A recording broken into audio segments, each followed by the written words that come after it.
Hello everyone, welcome to Job Aspire Hub YouTube channel. मैं हूं आपकी एजुकेटर ज्योति।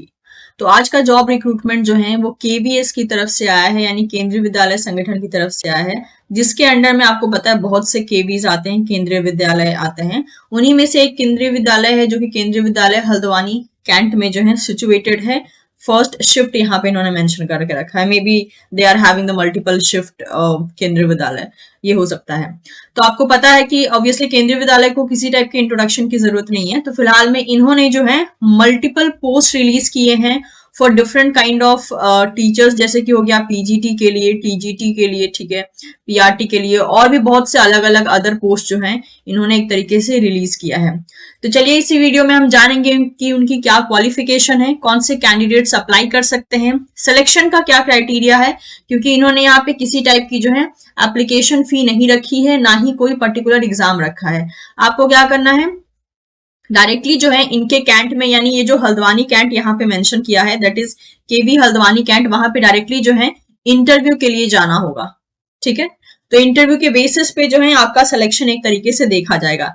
तो इनका जो यहाँ पे मतलब कि पर्टिकुलर एड्रेस है वो इन्हीं की वेबसाइट से मिल जाएगा, जहां पे आपको एक तरीके से इंटरव्यू के लिए पहुंचना होगा। अलग अलग पोस्ट के लिए अलग अलग इंटरव्यू की डेट दी गई है, तो चलिए इसी वीडियो में हम उसके बारे में जानेंगे। और अगर आपको ये यूजफुल लगता है तो आप जो है इस चैनल को जरूर सब्सक्राइब करके रख लें, ताकि आने वाले टाइम में भी इसी टाइप के जॉब की नोटिफिकेशन आपको टाइमली मिलते रहें। तो ये जो लिंक है, इस वेबसाइट का लिंक मैं आपको इसी वीडियो के डिस्क्रिप्शन बॉक्स में दे दूंगी, तो डिस्क्रिप्शन बॉक्स चेक करना ना भूलें। ये है इनकी ऑफिशियल वेबसाइट। अब हमें क्या करना है, इस वेबसाइट पे जब हम नीचे की तरफ स्क्रॉल डाउन करते हैं तो हमारे पास यहाँ पे व्हाट्स न्यू सेक्शन आता है। ठीक है, व्हाट्स न्यू सेक्शन में देख सकते हैं आप, ये दो सेक्शन है, जो कि है पहला है detailed qualification for contractual post. जी हाँ, ये जो टीचिंग की पोस्ट रहने वाली है, ये सारी की सारी कॉन्ट्रैक्चुअल पोस्ट रहने वाली है। ठीक है, परमानेंट पोस्ट कंसिडर नहीं की जा रही है। एंड इसके अलावा यहाँ पे एप्लीकेशन फॉर्म दिया गया है इन सारे कॉन्ट्रैक्चुअल टीचर पोस्ट के लिए। तो अगर आप जानना चाहें तो यहाँ पे सबसे पहले मैं आपको एप्लीकेशन फॉर्म शो कर देती हूँ। ये देख सकते हैं आप, ये है एप्लीकेशन फॉर्म। इस एप्लीकेशन फॉर्म को भर के इसके साथ अपने सारे इंपॉर्टेंट डॉक्यूमेंट्स को लेकर आपको इंटरव्यू के लिए जो है केवी हल्द्वानी कैंट में जो है एक तरीके से पहुंच जाना है। अब अगर हम बात करते हैं कि क्वालिफिकेशन क्या रहने वाली है, तो डिटेल क्वालिफिकेशन के लिए चलिए इस पर हम क्लिक करते हैं। अब डिटेल क्वालिफिकेशन के लिए ये पर्टिकुलर पीडीएफ आपके सामने ओपन हो जाएगा। इसका भी लिंक आपको इसी वीडियो के डिस्क्रिप्शन बॉक्स में मिल जाएगा। तो चलिए वन बाय वन समझते हैं कि कौन सी क्वालिफिकेशन रहने वाली है और कौन से कैंडिडेट्स एलिजिबल हैं। तो चलिए सबसे पहले मैं आपको जो है की पॉइंट्स बता देती हूँ, इन पर्टिकुलर जो डिफरेंट पोस्ट निकाले गए हैं। तो ये जो पोस्ट है, ये केंद्रीय विद्यालय हल्द्वानी कैंट की तरफ से रिलीज किया गया है, यानी केवी हल्द्वानी की तरफ से जो है रिलीज किया गया है। ये सारे के सारे पोस्ट कॉन्ट्रैक्चुअल बेस्ड रहने वाले हैं। वॉक इन इंटरव्यू होगा, किसी टाइप का यहाँ पे रिटर्न वगैरह एग्जाम नहीं होने वाला है। वॉक इन होगा, यानी कि आपको डायरेक्टली इंटरव्यू के लिए जाना है। और यहाँ जो पोस्ट रिलीज की गई है वो वैरायटी ऑफ पोस्ट हैं, जैसे कि पीजीटी लगभग सारे ही सब्जेक्ट के लिए यहाँ पे रिलीज किया गया है पीजीटी का पोस्ट, जैसे कि हो गया English, Hindi, math, physics, chemistry, biology, history, geography, और भी बहुत से पोस्ट के लिए यहाँ पे एक तरीके से रिलीज किया गया है। तो चलिए अब वन बाय वन हम डिटेल क्वालिफिकेशन देख लेते हैं। और भी डिटेल में अगर आपको क्वालिफिकेशन को जानना है तो आप केवीएस की जो ऑफिशियल वेबसाइट है ना, दैट इज केंद्रीय विद्यालय संगठन की जो ऑफिशियल वेबसाइट है, वहां भी आप देख सकते हैं। ठीक है, तो सबसे पहले पोस्ट की हम बात कर लेते हैं। यहाँ पे आप जैसे कि देख सकते हैं, पोस्ट है पीजीटी का, और इसका इंटरव्यू का डेट रहने वाला है 20 फरवरी 2025। तो इस बात का ध्यान रहे। ठीक है, एसेंशियल क्वालिफिकेशन में क्या बोला है कि आपके पास 2 ईयर का इंटीग्रेटेड पोस्ट ग्रेजुएट हो सकता है, post graduate MSc course of regional college of education of NCERT in concern subject, यानी यहाँ पे जो सब्जेक्ट दिए गए हैं इन सब्जेक्ट में आपका 2 ईयर का integrated post graduate MSc course हो सकता है, या फिर ये था पहला क्वालिफिकेशन, तो या ये रहना चाहिए या फिर ये रहना चाहिए। सेकंड में क्या बोला है कि आपके पास मास्टर डिग्री हो सकता है किसी भी रिकॉग्नाइज्ड यूनिवर्सिटी से, जिसमें कि आपने 50% मार्क्स जो है एटलीस्ट स्कोर किया हो इन सारे सब्जेक्ट में। अब इन सारे सब्जेक्ट में मतलब जैसे कि मान लीजिए मुझे जो है पीजीटी इंग्लिश के लिए अप्लाई करना है, तो मेरा मास्टर डिग्री होना जरूरी है इंग्लिश सब्जेक्ट में विथ 50% मार्क्स। ठीक है, सिमिलर बेसिस पे मान लीजिए मुझे पीजीटी हिंदी के लिए अप्लाई करना है, तो इन दैट केस मेरा मास्टर डिग्री होना जरूरी है हिंदी या फिर संस्कृत में, जिसमें कि हिंदी भी इंक्लूडेड हो as one of the subject in graduation level. Hope आप समझ गए होंगे कि किस तरीके से आपको अपनी एलिजिबिलिटी चेक करनी है। तो अगर आपका 2 year integrated post graduate MSc course है या आपका एमएससी कोर्स है, इस केस में जो है इन्होंने कोई परसेंटेज मेंशन नहीं किया है, लेकिन अगर आपका सिर्फ मास्टर डिग्री है, यानी कि आप समहाउ जो है दैट इज पोस्ट ग्रेजुएट हैं इनमें से किसी भी सब्जेक्ट में, और तो आप रेस्पेक्टिव पीजीटी पोस्ट के लिए अप्लाई कर सकते हैं। जैसे कि अगर आप पीजीटी इंग्लिश के लिए अप्लाई कर रहे हैं तो आपका इंग्लिश में एमएससी होना जरूरी है विद 50% मार्क्स। 50% मार्क्स जो है यहाँ पे हर जगह कॉमन रहेगा। पीजीटी हिंदी के लिए आपका हिंदी एंड संस्कृत होना जरूरी है। पीजीटी मैथ्स के लिए आपका मैथमेटिक्स या अप्लाइड मैथमेटिक्स में पोस्ट ग्रेजुएशन होना जरूरी है। पीजीटी फिजिक्स के लिए फिजिक्स, इलेक्ट्रॉनिक्स, अप्लाइड फिजिक्स या न्यूक्लियर फिजिक्स चलेगा। पीजीटी केमिस्ट्री के लिए केमिस्ट्री या बायोकेमिस्ट्री में आपका एमएससी होना जरूरी है विद 50% मार्क्स। पीजीटी बायोलॉजी के लिए botany, zoology, life science, bioscience, genetics, microbiology, biotechnology, molecular biology, plant physiology, provided that they have studied botany and zoology at graduation level. और इस केस में एक और ट्विस्ट डाल दिया है कि अगर मान लीजिए आपका पोस्ट ग्रेजुएशन है इनमें से किसी भी डिसिप्लिन में, बट आपने ग्रेजुएशन में बॉटनी या जूलॉजी पढ़ा हुआ हो, ठीक है। नेक्स्ट, पीजीटी हिस्ट्री के लिए हिस्ट्री होना जरूरी है। पीजीटी ज्योग्राफी के लिए ज्योग्राफी। पीजीटी कॉमर्स के लिए master degree in commerce, however holder of degree of MCom in the applied and business economics shall not be eligible, ठीक है। तो ये वाले स्टूडेंट एलिजिबल नहीं होंगे। पीजीटी इकोनॉमिक्स में आपसे इकोनॉमिक्स मांगा है, अप्लाइड इकोनॉमिक्स या बिजनेस इकोनॉमिक्स हो सकता है। अच्छा, तो ये जो यहाँ पे इन्होंने पोस्ट ग्रेजुएट के बारे में मेंशन किया था, ये था पहला क्राइटेरिया, यानी कि आपके पास इनमें से कोई भी एक क्वालिफिकेशन हो, डिपेंडिंग कि आप कौन से पीजीटी के लिए अप्लाई कर रहे हैं। दूसरा इन्होंने क्या बोला है कि आपके पास बीएड या इक्विवेलेंट डिग्री होना चाहिए, और तीसरा कि आपके पास प्रोफिशिएंसी होनी चाहिए टीचिंग की, that is in English and Hindi media, यानी कि आपको टीचिंग हिंदी या इंग्लिश में करना आना चाहिए depending upon the respective subject.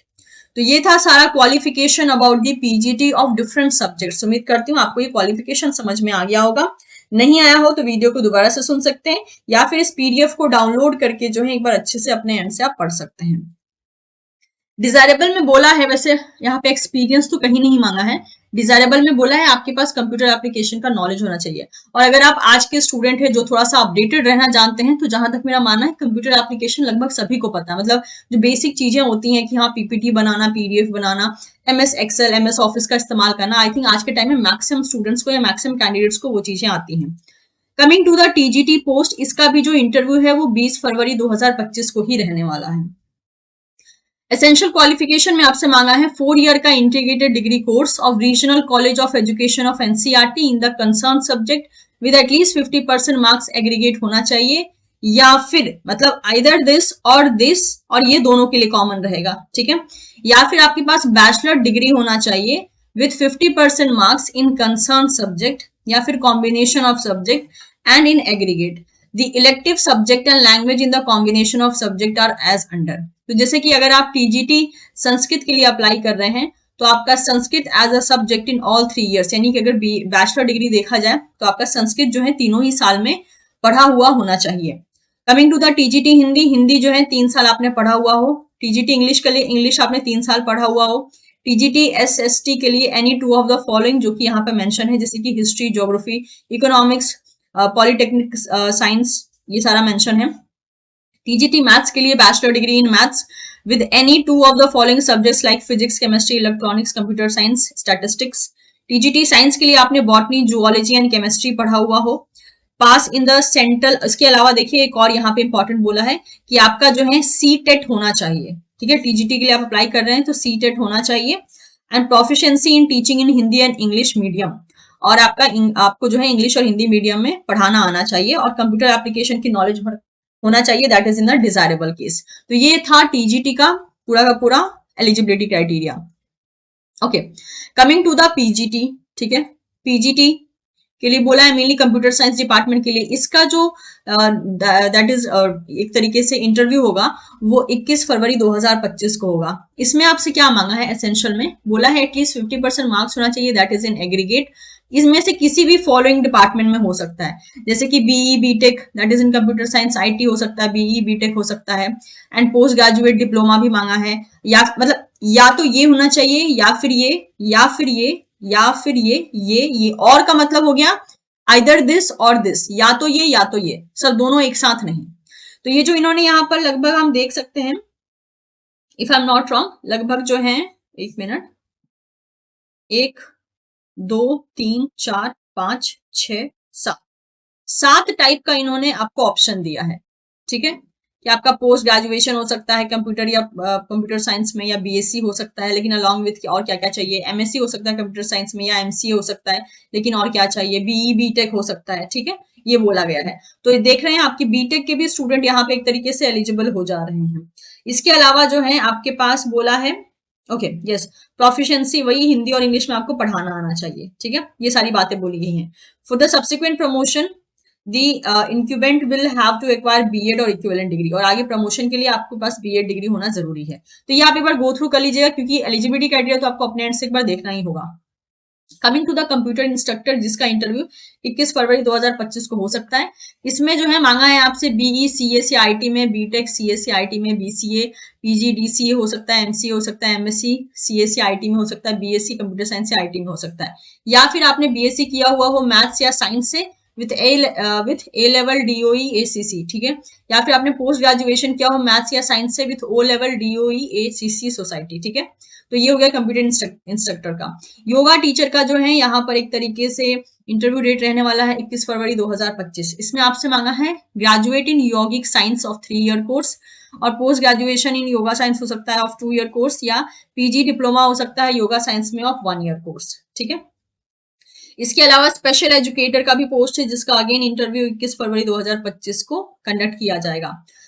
यहाँ पे आपसे मांगा है 12th pass and 2 year dealt special education in any of the category of disability, और 12th pass of 1 year diploma in special education DSC in any of the category of disability. और अच्छा, तो यहाँ पे देखिए इन्होंने बहुत सारा, मतलब कि 1 2 3 4 5 6 7 8 9 10 11, ठीक है, इन्होंने बहुत सा यहाँ कैटेगराइजेशन किया है। यस, 11 से 12 इन्होंने मतलब कि ऑप्शन दिए हैं आपको, कि उन 12 में से कोई भी एक ऑप्शन अगर आपके पास है तो आप जो है इस पोस्ट के लिए अप्लाई कर सकते हैं। तो एक बार जो है आप इसको गो थ्रू कर लीजिएगा। फाइन, स्पोर्ट्स कोच के लिए भी पोस्ट निकला है, जिसमें कि डिप्लोमा चाहिए, that is in coaching, 9 month या 2 ईयर का हो सकता है, या सीनियर नेशनल पार्टिसिपेशन होना चाहिए, या junior national place holder in concern games होना चाहिए।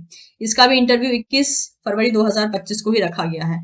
प्रेफरेबल में ट्रेंड एंड एक्सपीरियंस को प्रेफरेंस दी जाएगी। नर्स का भी पोस्ट है, जिसका again interview 21st of February 2025 को होगा, जिसमें रेगुलर कोई भी डिग्री चलेगी, diploma in nursing from any recognised institution या यूनिवर्सिटी, और रजिस्ट्रेशन ऑफ नर्सिंग आपके पास रहनी चाहिए। पीआरटी के पोस्ट के बारे में बात कर लेते हैं। पीआरटी के लिए अगेन यहाँ पे बोला है कि आपका जो इंटरव्यू होगा वो 22 फरवरी 2025 को होगा। एसेंशियल में आपसे मांगा है सीनियर सेकेंडरी स्कूल सर्टिफिकेट, यानी कि 12th का सर्टिफिकेट विद 50% मार्क्स, या इंटरमीडिएट विद 50% मार्क्स, और इसके इक्विवेलेंट हो सकता है, and 2 year diploma in elementary education. ठीक है, by whatever name known, या फिर आपके पास सीनियर सेकेंडरी स्कूल सर्टिफिकेट हो सकता है विद 50% मार्क्स, या फिर इंटरमीडिएट में 50% मार्क्स हो सकता है, और इट्स इक्विवेलेंट या 2 ईयर डिप्लोमा इन एजुकेशन हो सकता है। मेक श्योर यहाँ पे डिजायरेबल में बोला है कंप्यूटर एप्लीकेशन अगर आपके पास हो तो अच्छी बात है, और लैंग्वेज का वही बोला है कि हर एक टीचिंग पोस्ट के लिए आपको इंग्लिश और हिंदी दोनों आना चाहिए। आपको क्या करना है, जो एप्लीकेशन फॉर्म मैंने दिखाया था आपको अप्लाई कैसे करना है, ठीक है, तो जो एप्लीकेशन फॉर्म है, ठीक है, उसको एक तरीके से scanned application form fully filled to be submitted at this particular Gmail ID. जैसे कि मैंने कहा था कि जो एप्लीकेशन फॉर्म है वो आपको इंटरव्यू में तो लेकर जाना ही है, लेकिन उससे पहले यानी 18 फरवरी 2025 से पहले पहले उस एप्लीकेशन फॉर्म को आपको प्रिंट आउट निकलवा के उसको भर के एंड देन स्कैन करके दोबारा से जो है उसको इस ईमेल आईडी पे आपको भेज देना है। ठीक है, application sent in any other mail ID will not be accepted, और किसी वे में अगर आप भेजते हैं तो एक तरीके से एक्सेप्ट नहीं किया जाएगा। और उसी एप्लीकेशन फॉर्म को along with the other document जो आपके पास क्वालिफिकेशन के डॉक्यूमेंट है उसको लेकर आपको इनका जो इंटरव्यू होगा ना रिस्पेक्टिव डेट में, उस इंटरव्यू में भी जो है आपको एप्लीकेशन फॉर्म और बाकी सारे इंपॉर्टेंट डॉक्यूमेंट्स के साथ साथ जो है आपको अपीयर होना है। आप ओरिजिनल भी लेके जा सकते हैं और उसके साथ स्कैन कॉपी भी आपको रखना है। ठीक है, तो ये था सारा detail about this particular post, जो कि कॉन्ट्रेक्चुअल बेसिस पे ही है, लेकिन पोस्ट काफी सारी यहाँ पर एक तरीके से रिलीज की गई है। अच्छा, अब आप कंसर्न होंगे कि सैलरी कितनी होगी, तो सैलरी जो है ऑब्वियसली क्योंकि यहाँ पे इंटरव्यू के लिए बुलाया है तो इसीलिए सैलरी जो है ऑब्वियसली आपका इंटरव्यू के टाइम में ही आपको पता चलेगा कि कितनी वो देने वाले हैं और किस पोस्ट के लिए। आई थिंक वो इस बात पे डिपेंड करेगा कि आपकी डिग्री कितनी हो, कितना डिग्री आपने ले रखा है, कितना एक्सपीरियंस है, ठीक है, और आपके और क्या क्या मतलब की प्रोफिशिएंसी है, उसके बेसिस पे आई थिंक इंटरव्यू के टाइम में आपको आपकी सैलरी का आइडिया मिलेगा। तो इन्होंने यहाँ पे किसी भी टाइप के सैलरी का मेंशन नहीं किया है। तो जो इनकी ओरिजिनल वेबसाइट थी, ठीक है, उस वेबसाइट पे अगर आप विजिट करते हैं ना, तो वहीं पे जो है आपको सारी डिटेल्स जानने को मिल जाएंगे, ठीक है। वहीं पे इनका ओरिजिनल एड्रेस भी दे के रखा है, जिसपे हम लोग ने स्टार्टिंग में ही जो है सारी डिटेल्स को देखा था। तो ये था सारा का सारा details regarding the recent KV recruitment for the different teaching post. और अगर आपका इंटरेस्ट है और आप एलिजिबल हैं, तो आप बिल्कुल जो है इन पोस्ट के लिए अप्लाई कर सकते हैं।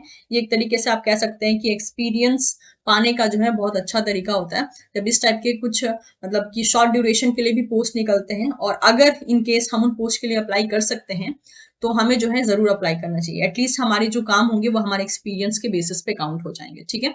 चलिए, तो मिलते हैं आपसे बहुत ही जल्द आने वाले नेक्स्ट वीडियो में। कोशिश पसंद आई हो तो चैनल को सब्सक्राइब करना ना भूले, वीडियो को लाइक कर सकते हैं और इसे आप अपने दोस्तों के साथ भी शेयर कर सकते हैं।